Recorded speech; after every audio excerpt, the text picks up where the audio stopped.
Shri Gyanesh Bharti, Dr. Pawan Kumar Sharma, DEC Shri Bhanu Prakash Yaturu, and DGIT, Dr. Seema Khanna. Now may I request the Honorable Chief Election Commissioner, Shri Gyanesh Kumar Sir, to share his thoughts with you and announce the dates of polling. Sir.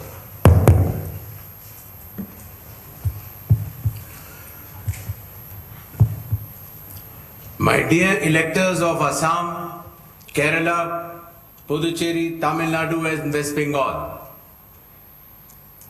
during the past few days, the Commission visited all the poll-bound states for reviewing the preparedness for the ensuing assembly elections. During these visits, the Commission met all the recognized political parties and received their suggestions. The Commission also met the district electoral officers, the SPs, the IGs, the DIGs, and nodal officers of all the enforcement agencies. The Commission also had meetings with the chief electoral officers, chief secretaries and DGPs of the respective states and union territories. The Commission also facilitated the BLOs for doing an excellent work for the SIR. The Commission also interacted with the young and first-time voters and also our sweep icons who are engaged in voter awareness activities. As all of you are aware, these 5 states and UTs represent distinct geographical and cultural landscapes of India. These elections represent not only a democratic exercise, but also the cultural richness of India and truly reflect the unity and diversity of our nation. Pure electoral rolls are the bedrock of any democracy. With this objective, the special intensive revision is being conducted as per Article 326 of the Constitution to ensure that no eligible elector is left out, while no ineligible person is included in the electoral rolls. I congratulate all the booth level officers, assistant electoral registration officers, district election officers, and all election officials who were involved in this work for ensuring its smooth conduct and completion. It has been a massive democratic exercise. Around 17.4 crore electors are going to participate in these elections, an exercise of continental scale and proportionality. To give you a feel of numbers, 17.4 crore electors roughly also comprise the continent of Australia, France, South Africa, Germany and Canada. We will also see our guests from more than 20 countries from their electoral commissions who will be visiting these elections for witnessing the festive celebrations, the transparent and efficient celebrations of elections in India. The Commission, along with lakhs of election officials and security personnel, is committed for ensuring free, fair, transparent, accessible and peaceful elections. Election Commission of India is also prepared to welcome each and every voter to their polling stations and provide them with a pleasant and comfortable voting experience. I would also like to make a special appeal to our youth and the first-time voters. My dear friends, You are about to step into one of the most important responsibilities of your life, exercising your democratic right, the right to vote. I urge you to participate enthusiastically in this great democratic exercise and cast your vote with pride, responsibility, and confidence. Your vote is your choice in shaping the future of your state and the nation. Elections in India are the festival of democracy. Chunav ka parv, hum sab ka garv. This festival of democracy belongs to every citizen, every elector of India.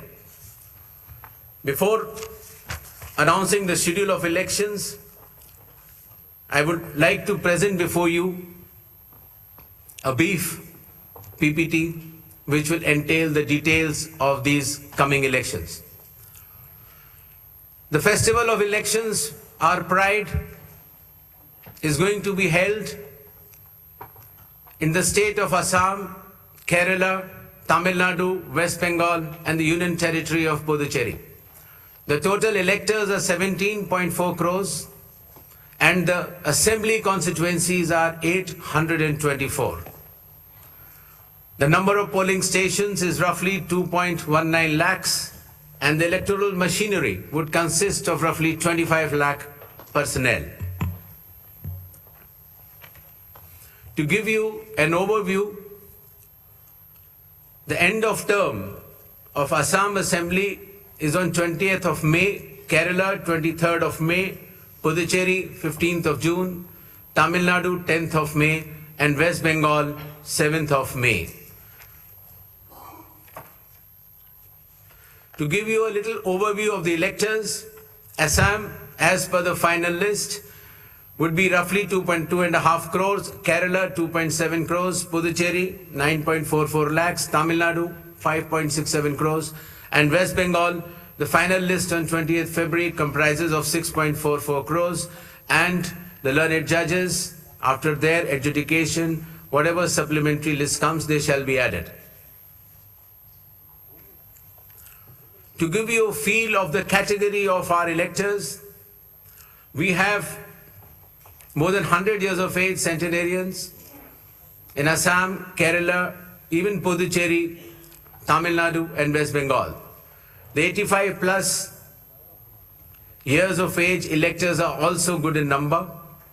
Our Divyang Bhai and Bhai Behan, the first time electors, the electors from 20 to 29 years of age and service electors. These are statistics which will be circulated to you. A total number of 2.18 lakh polling stations shall be set up. Majority of them will be in rural areas. Average per elector is between 750 to 850, less than 900 in any case. The model polling stations will be set up in all the states and UTs, and there will be specially women-managed polling stations. Webcasting shall be 100% in all the polling stations, and there will be Divyang brothers and sisters managed polling stations as well. The electoral exercise in India is one of the largest and most unique exercise in the world. For example, in Assam, the polling teams undertake arduous journey of 50 to 60 kilometers from Majuli via ferry and road, cross Brahmaputra river and finally reach the remote Dhanegana polling station where 248 electors are there and they reach there by tractor in the end.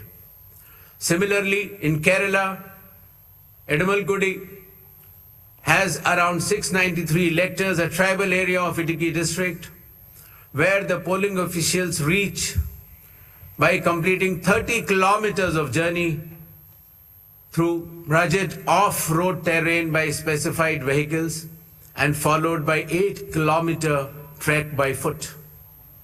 Similarly, in Assam, Similar West Bengal, in Alipurduar district, polling teams trekked through the Buxa Tiger Reserve Hills to reach the polling booths of 759 electors. And similarly, in Tamil Nadu, Varusanath Hills, in Theni district, polling officers traveled 3 hours across difficult terrain to reach 5 electors. Puducherry also, in its Chidambaram Pillai schools, once a French colony, was designated model polling stations, which has 2 polling stations of 722 and 6551 electors. A total of 25 lakh election officials shall be deployed across 5 states and union territory, out of which 15 lakhs will be polling personnel, 8.5 lakh security personnel, 49,000 micro observers, 1,444 observers, 40,000 counting officials, 21,000 sector officers, and 15,000 micro observers for counting as well. The voter awareness campaign has progressed well, the maximum of which came through the special intensive revision enumeration forms. Apart from that, the Election Commission itself, the Chief Electoral Officers and our sweep icons have penetrated deep with the substantial range and depth to reach each and every voter. For EVM awareness, various camps have been organized at the district level and even at the returning officers level to ensure that the transparency, the efficiency and the information dissemination regarding this transparent electronic voting machines reaches the grassroots. The EVM awareness is Assam, Kerala, Puducherry, Tamil Nadu and West Bengal. More than 717 demonstrations centers were set up. Polling stations through mobile distribution vans were set up. People participated in EVM awareness, which is roughly more than 28 lakhs. And people who tried mock polls also, the hands-on on EVMs were more than 25 lakhs. In order to ensure a pleasant voting experience, the Election Commission has issued directions that in every polling stations there shall be provisions for drinking water, toilets, signages, ramps, wheelchairs with volunteers, help desks, voter facilitation centers, sufficient lighting inside the voting compartment with adequate shade shall be there in all the polling stations. Special care shall be taken for all our respected senior citizens and Divyangjan. The polling station shall be on the ground floor. There shall be ramps. They have priority in voting. For seating arrangements, special benches shall be put up. They can also apply for home voting, and sufficient transport facility also will be available to our respected senior citizens and persons with disabilities. During the recent 12 months, the Election Commission of India has taken more than 30 new initiatives to ensure that elections are more transparent. The experience to the electors is much more pleasant, and all the stakeholders get all the necessary information as soon as possible. The first one of them has been the special intensive revision, which ensures, in accordance with Article 326 of the Constitution, that no eligible voter shall be excluded, while at the same time no ineligible person should be included. Amongst the new initiatives, just outside the gate of the polling station, an elector can go, deposit his or her mobile, go and vote inside and come out and collect the mobile and go back. In order to identify the candidate to whom the elector wants to select, There shall be colored photograph of all the candidates on the EVMs. In order to ensure that there are no long queues, not more than 1,200 electors shall be there in any polling station. The candidate booths can be set up just outside 100 meters of the polling station, and the voter information slip will have a clear number mentioning the voter's polling station, its number, and his part and serial number. Amongst the other new initiatives, one major initiative has been that all the applications of Election Commission of India now are under one app which is applicable on mobile, available on mobile, and it is called as ECI Net. All the necessary information across all the stakeholders is available, whether it is your EPIC card, whether it is your polling station, whether it is about the candidate, whether it is about the affidavits of the candidate, whether it is about the progress of polling which is taking place, or whether it is about counting. There shall be 100% webcasting to ensure transparency in each and every polling station. The presiding officers of every polling station shall input the number of votes cast after every 2 hours to ensure that voting percentages which are being relayed through the media to the public at large is by and large accurate. And at end of the poll, whatever the figures are there in 17C, accordingly the percentage is also displayed without any further delay. All the booth level officers have been given identity cards so that our electors and the households can identify them easily. And since our electoral staff has been working very hard, their remunerations were also increased. ECI Night, as I mentioned, will be containing all the 40 different applications integrated in a seamless manner.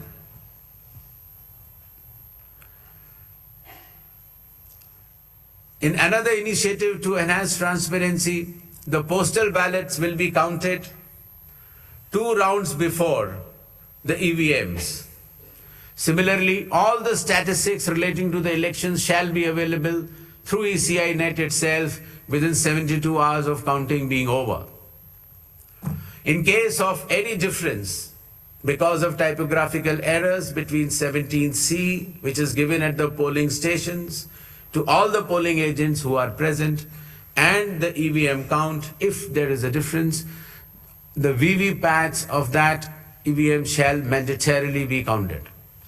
Similarly, after the counting is over, the losing candidate can prefer, after prescribed payment of fee, checking of the EVM along with VVPAT counting. In order to ensure that the entire process is done similarly at all the polling stations, a gigantic training effort has been undertaken by the Election Commission of India by training officers right down to booth level officers by the Commission itself. The booth level agents were also trained, of course the police officers, the DEOs, the communication officers, and this capacity building exercise had been piloted by India International Institute for Democracy and Election Management, IIIDM, which is run by the Election Commission of India. Election Commission of India also trains officers of more than 100 countries concurrently. In order to have a substantial dialogue and engagement with the stakeholders, the Commission adopted a consultative and collaborative approach by which more than 4,700 all-party meetings were held by all the returning officers, DEOs and CEOs of this country. Similarly, the Election Commission of India also invited all the national and state level political parties to have such meetings, and more than 28 such meetings have already taken place. There has been national conference with legal councils and interactions with field level beneficiaries, that is booth level officers, EROs, DEOs during the state visits. There have been other host of new initiatives which have been mentioned here, totaling to number 30. These slides will be there, and the Commission has been extremely proactive, transparent, efficient and consultative in its approach to ensure that the experience of election is much, much more pleasant to our prime stakeholder, that is the elector. Considering that India has been the mother of democracies and the largest of them all, with the most transparent elections taking place, the international idea is now currently being chaired by India. We also held an international conference with more than 70 countries. Next. Where the chief electoral officers from those countries has participated recently. Commission had review visits to all these 5 states/UT and met all the officers, as I had mentioned earlier, including our foot soldiers, that is our booth level officers. Clear directions have been issued to all the enforcement agencies, nearly 24 of them, that elections in these states and UT shall be inducement free and violence free. Directions have been issued to the collectors and the SPs that they have to act with complete impartiality and enforce the rule of law. The observers which will be visiting the states, their details should be made public, and any fake news on social media should be strictly monitored and necessary action taken.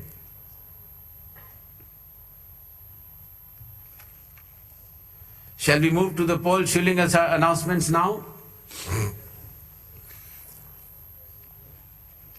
Next. All 126 assembly constituencies for Assam, the polling shall be just in one phase, and the polling shall take place on 9th of April, Thursday, 2026. The counting shall be on 4th of May. All 140 assembly constituencies of Kerala shall also go for polling on 9th April, that is Thursday, and counting shall be on the same day, that is 4th May 2026.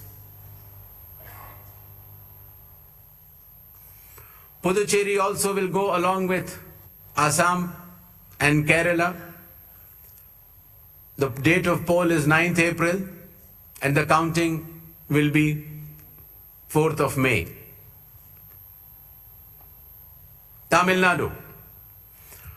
Tamil Nadu, all 234 assembly constituencies will go for poll on 23rd of April in one phase, and the counting shall be on the same day for all the 5 states/UT, that is 4th of May 2026. West Bengal. West Bengal, the 294 assembly constituencies, the polling shall be held in 2 phases. In the first phase 152 and the second phase 142. The date of poll shall be 23rd of April and 29th of April. And the counting shall be together for all, that is 4th of May 2026.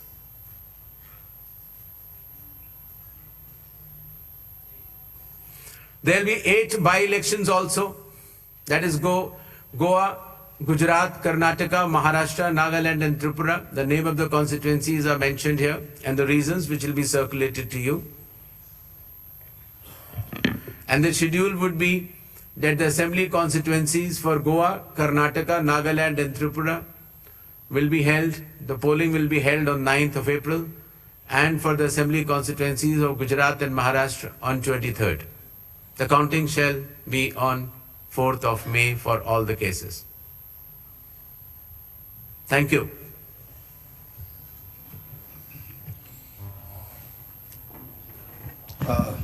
Now we shall begin with the question answer session. I'll request all of you to introduce yourselves and your organization before you ask the question. I'll also request you to ask one question per person and kindly do not repeat the questions. We shall be taking questions in groups of 5, after which the Honorable Chief Election Commissioner shall respond to that, and then we go on to the next round of questions. 6, 40, 94, 25. Hello.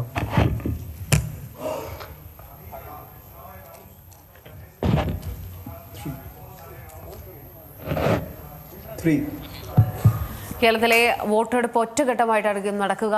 ഇതുമായി ബന്ധപ്പെട്ടിട്ടുള്ള മുഖ്യ തെരഞ്ഞെടുപ്പ് കമ്മീഷന്റെ വാർത്താ സമ്മേളനം ഇപ്പോൾ തീയതി പ്രഖ്യാപിച്ചിരിക്കുകയാണ്. തമിഴ്നാട്, ബംഗാൾ, പുതുച്ചേരി, അസം, കേരള എന്നീ 5 സംസ്ഥാനങ്ങളിലെ നിയമസഭാ തെരഞ്ഞെടുപ്പ് തീയതികളാണ് ഇപ്പോൾ പ്രഖ്യാപിച്ചിരിക്കുന്നത്. ഏപ്രിൽ 9 ചൊവ്വാഴ്ച ദിവസമായിരിക്കും കേരളത്തിലെ വോട്ടെടുപ്പ് നടക്കുക. വോട്ടെണ്ണൽ നടക്കുന്നത് മെയ് 4-നാണ്. വിഷ്ണു കരുണാകരൻ കൂടെ ചേരുന്നുണ്ട്. വിഷ്ണു, ഏറെ കാത്തിരുന്ന തീയതികൾ അത് പ്രഖ്യാപിച്ചിരിക്കുകയാണ്. ഏപ്രിൽ 9-നാണ് വോട്ടെടുപ്പ് നടക്കുക. തീർച്ചയായിട്ടും കേരളത്തിൽ വോട്ടെടുപ്പ് നടക്കുന്നത് ഏപ്രിൽ 9-നാണ്. ഒറ്റഘട്ടമായാണ് വോട്ടെടുപ്പ് നടക്കുന്നത്. അതുപോലെ തന്നെ മെയ് 4-ന് ഇതിന്റെ ഫലങ്ങൾ പുറത്തു വരും. ആരാണ് ഇനി കേരളം ഭരിക്കാൻ പോകുന്നത് എന്നുള്ളൊരു തീരുമാനം, ആ ഒരു ജനവിധി ഏപ്രിൽ 9-നുണ്ടാകും. ഏതായാലും മുന്നണികളെല്ലാം തയ്യാറാകുന്ന ഒരു ഘട്ടം തന്നെയാണ്. കുറച്ചു നാളുകളായി തന്നെ രാഷ്ട്രീയമായി ഒരു ചർച്ചകൾ വന്നു തുടങ്ങിയിരുന്നു. ആരൊക്കെയാണ് മത്സരിക്കുന്നത്, ആരൊക്കെയാണ് വിജയിക്കാൻ പോകുന്നതെന്നെല്ലാം ഉള്ളൊരു കണക്കുകൂട്ടലുണ്ട്. അതിന്റെ അടിസ്ഥാനപ്പെടുത്തി ഇന്ന് ഇതാ പ്രഖ്യാപിച്ചിരിക്കുകയാണ്. 9-ാം തീയതി ഏപ്രിൽ 9-ന് കേരളത്തിൽ ഒറ്റഘട്ടമായുള്ളൊരു വോട്ടെടുപ്പ് ഉണ്ടാകും. അതിലേക്കുള്ള ഒരു മുന്നണികളുടെ തയ്യാറെടുപ്പുകൾ ഇനി വളരെ വേഗത്തിലായിരിക്കും. സാധാരണ മുൻപ് ഉണ്ടായതിനേക്കാൾ തന്നെ വളരെ വേഗത്തിൽ തർക്കങ്ങളെല്ലാം നിലനിൽക്കുന്നുണ്ട് പലയിടത്തും. ഏതായാലും സ്ഥാനാർത്ഥി പ്രഖ്യാപനങ്ങളെല്ലാം ഇന്നു മുതൽ ആരംഭിക്കുന്നു എന്നാണ് പറയാൻ സാധിക്കുന്നത്. ഇനി പ്രചാരണത്തിന് 24 ദിവസം മാത്രമാണ് ബാക്കിയുള്ളത് എന്നുള്ളൊരു കണക്കൂട്ടലുണ്ട്. വോട്ടെണ്ണൽ മെയ് 4-നാണ് നടക്കുന്നത്. ഏതായാലും ശക്തമായ ഒരു പോരുണ്ടാവും. തെരഞ്ഞെടുപ്പാണ്. 2 ഘട്ടമായി തന്നെ കഴിഞ്ഞ തെരഞ്ഞെടുപ്പുകളിലെല്ലാം കണ്ടതാണ് LDF അധികാരത്തിൽ വന്നത്. അതുകൊണ്ട് തന്നെ ഇനിയൊരു വിധിമാറ്റം ഉണ്ടാകുമെന്നുള്ള കാര്യം കൂടി കേരളത്തിലെ ജനത കാണാൻ കാത്തിരിക്കുകയാണ്. അല്ലെങ്കിൽ വീണ്ടും ഇതേ ഭരണം തന്നെ തുടരുമോ എന്നുള്ള ആശങ്ക അല്ലെങ്കിൽ താല്പര്യമുണ്ടോ, എന്തായാലും അതും കാത്തിരിക്കുകയാണ്. ഏതായാലും വോട്ടെണ്ണൽ മെയ് 4-നാണ്. മെയ് 4-ന് തീരുമാനിക്കും കേരളം ആര് ഭരിക്കുമെന്നുള്ളത്. അറിയിപ്പുണ്ടാകും. ഏപ്രിൽ 9-ന് ഇതിനുള്ള ഒരു തീരുമാനവും എന്തായാലും ഉണ്ടാകും. 5 സംസ്ഥാനങ്ങളിലാണ് തെരഞ്ഞെടുപ്പ് നടക്കാൻ പോകുന്നത്. അതിൽ കേരളത്തിൽ 9-ാം തീയതി ഏപ്രിൽ 9-ന് തെരഞ്ഞെടുപ്പ് ഉണ്ടാകുമെന്നാണ് വ്യക്തമാക്കിയിരിക്കുന്നത് തെരഞ്ഞെടുപ്പ് കമ്മീഷൻ. കേരളത്തിൽ ഏപ്രിൽ 9 ചൊവ്വാഴ്ച ദിവസമായിരിക്കും വോട്ടെടുപ്പുണ്ടാകുക. വോട്ടെണ്ണൽ മെയ് 4-നാണ്. മറ്റ് സംസ്ഥാനങ്ങളെ കൂടെ പരിശോധിക്കുകയാണെങ്കിൽ തമിഴ്നാട്ടിൽ മാത്രമാണ് 23-ാം തീയതി ഏപ്രിൽ 23-ാം തീയതി വോട്ടെടുപ്പ് നടക്കുക. വോട്ടെണ്ണൽ ഇവിടെയും മെയ് 4-നാണ്. മറ്റുള്ള വെസ്റ്റ് ബംഗാളിൽ 2 ഘട്ടമായിട്ടാണ് നടക്കുന്നത്. അതേസമയം വെസ്റ്റ് ബംഗാളിൽ 2 ഘട്ടമായിട്ടായിരിക്കും വോട്ടെടുപ്പ് നടക്കുക എന്ന് മനസ്സിലാകുന്നുണ്ട്.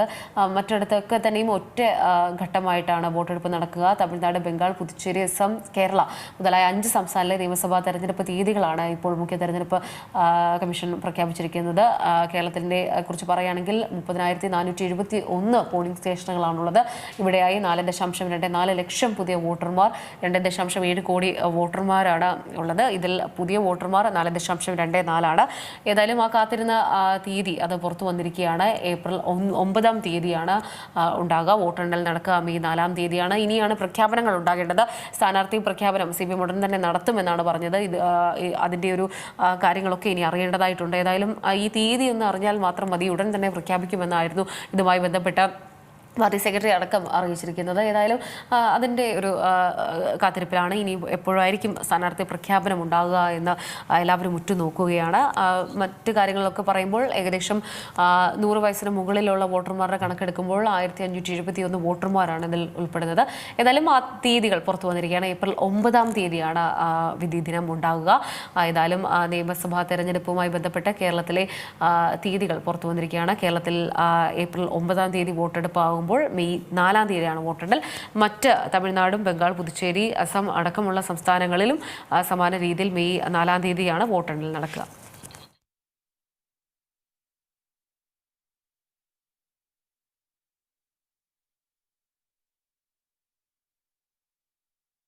ഇന്നു മുതൽ ട്രെയിൻ ടിക്കറ്റ് നിരക്കുകളിൽ മാറ്റം വരുന്നു. മെയിൽ, എക്സ്പ്രസ് വിഭാഗങ്ങളിലെ നോൺ AC, AC കോച്ചിലെ നിരക്കുകളാണ് ഉയർന്നത്. കിലോമീറ്ററിന് 2 പൈസ കൂടും. നോൺ AC കോച്ചിലെ യാത്രയ്ക്ക് 500 കിലോമീറ്ററിന് 10 രൂപ അധികം നൽകണം. ഓർഡിനറി നോൺ AC സർവീസുകൾക്ക് വ്യത്യസ്ത ദൂര സ്ലാബുകളിലാണ് നിരക്കുകൾ. 215 കിലോമീറ്ററിൽ കൂടുതലുള്ള ഓർഡിനറി ക്ലാസ് യാത്രയ്ക്ക് കിലോമീറ്ററിന് 1 പൈസയും mail, express, non AC class യാത്രയ്ക്ക് കിലോമീറ്ററിന് 2 പൈസയും കൂടും. Mail, express, AC